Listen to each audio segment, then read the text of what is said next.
Picking the correct dividend ETF to buy into and hold on to can be a very, very daunting task. And this is not only because there's so many to choose from. Look at this list right here. It just goes on and on and on. But on top of that, dividend ETFs offer things like different starting dividend yields, different dividend growth rates, different methodologies. The whole thing can get very, very confusing. Now, in this video, I'm going to share with you some of the best tips I can give around picking the correct dividend paying ETF that matches your specific strategy. So if you're a dividend growth investor looking to invest into high quality dividend growth ETFs, make sure to stick around, drop a like down below, and let's get right into it. Real quick, for those that haven't already, make sure to go to the first link in my description and grab my new dividend investing ebook, where I share exactly how I went from $0 invested to now earning over $6,000 on a monthly basis and over $1 million invested in the markets. Along with the ebook, you're also going to receive my custom dividend tracker, where you can track your dividend progress on an ongoing basis and reach your dividend investing goals. So make sure to grab yourself a copy of my dividend investing ebook and the new dividend tracker today. It's the first link in my description. So like I sort of said in the intro, picking the right ETF, the right dividend paying ETF to invest into can be very, very confusing, especially for newer investors. And this is not only because there's so many to choose from, but if you want to make the best informed decisions, you technically have to go in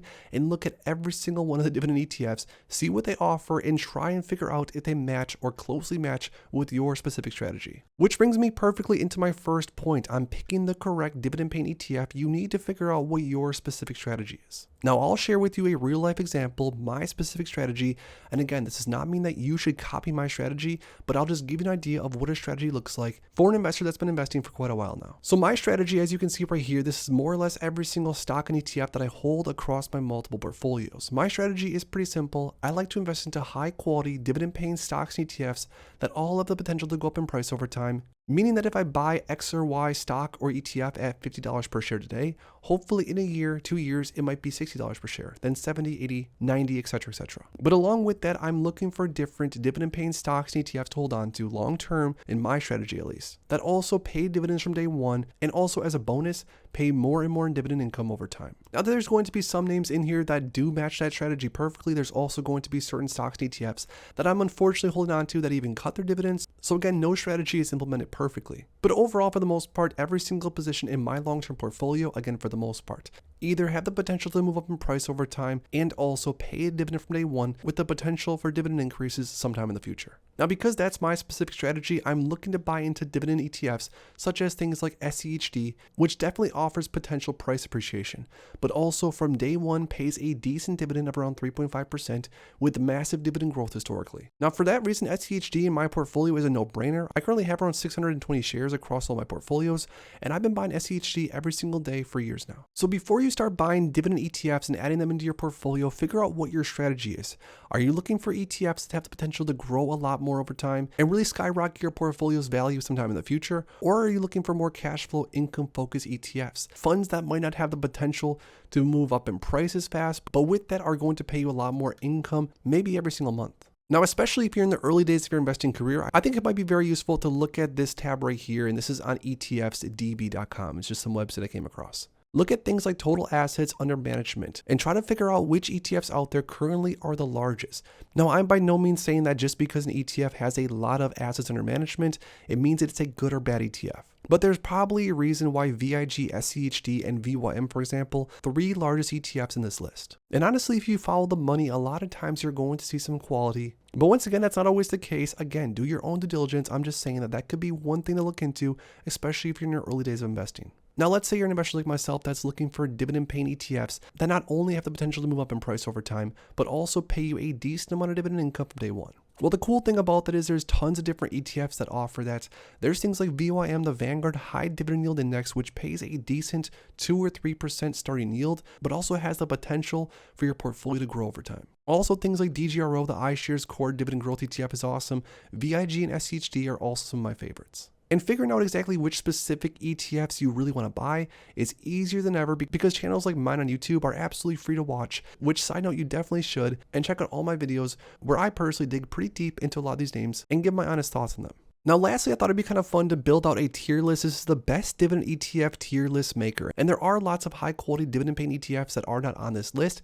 But just going off this list, let me share with you what I personally think are some of the best, some of the worst. So the first at the top would have to be the Charles Schwab SCHD ETF. This has to be my favorite dividend growth style ETF that I've been buying, like I said, for well over a year now. Every single day the market is open. And I like SCHD because of the methodology it employs. But along with that, SCHD offers a higher than normal starting dividend yield compared to a lot of the other dividend growth style ETFs in its class. SCHD has also grown consistently over time.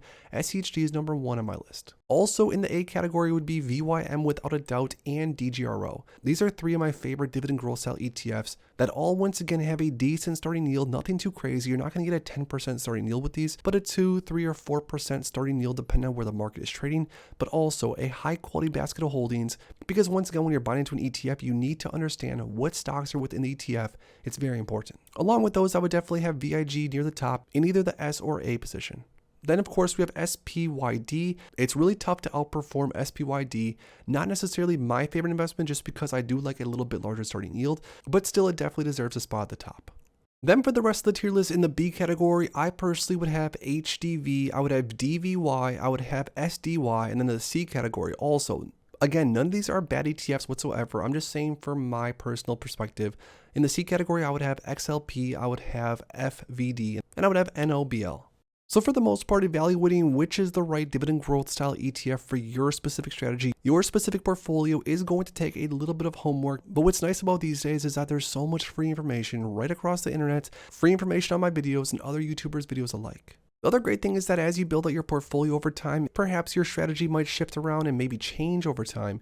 You can, of course, always sell in and out of assets and change your portfolio ongoingly. Now, the last thing that I think is very important, especially for newer investors, and this is actually something that I'll give myself credit for, I've done this pretty well since the start, and that's to stick to the plan, stick to your strategy, build a strategy when you first get started, and stick to it. Now, my strategy since the start has been pretty simple. It's to buy into different dividend paying stocks or ETFs that I think are going to move up in price over time. And on top of that, they all need to pay a dividend, whether it's a small dividend like Apple pays, or whether it's a massive dividend like QYLD pays. Every single position in my portfolio need to pay a dividend. And that's because although I want my portfolio and my net worth to move up over time, I'm very, very particular in the fact that I want my dividend income to be increasing over time also. And this is because maybe in the next few years, I want to use some of my dividend income once it gets to a certain point to maybe use for things like bills, vacations, maybe help family and friends, and maybe someday in the future completely stop working altogether and live off my dividend income solely. Now, just because that's my strategy, just because that's the strategy that I came up with around 7 or so years ago, does not necessarily mean that it's the right strategy. It does not necessarily mean that it's a strategy that you guys need to choose, but I do think that it's important to somewhat come up with a strategy, come up with a game plan, and stick to it. This has made it very easy for me over the years, especially when the market is going crazy. If the market is super green or super red, and trust me, I've lived through multiple different situations of both. The strategy always remains the same for the most part, although the strategy can shift a little bit here and there, no problem with that, but the strategy has always been consistent. But now lastly, I have a question for you guys down below. If I were to ask you to pick one dividend paying ETF to buy and hold on to forever, which one would it be and why? Let me know in the comments down below. If you enjoyed this video, make sure to please drop a like and subscribe for more future content like this. Thanks as always for stopping by, and if you are interested in investing, make sure to check out these recent videos I posted right here.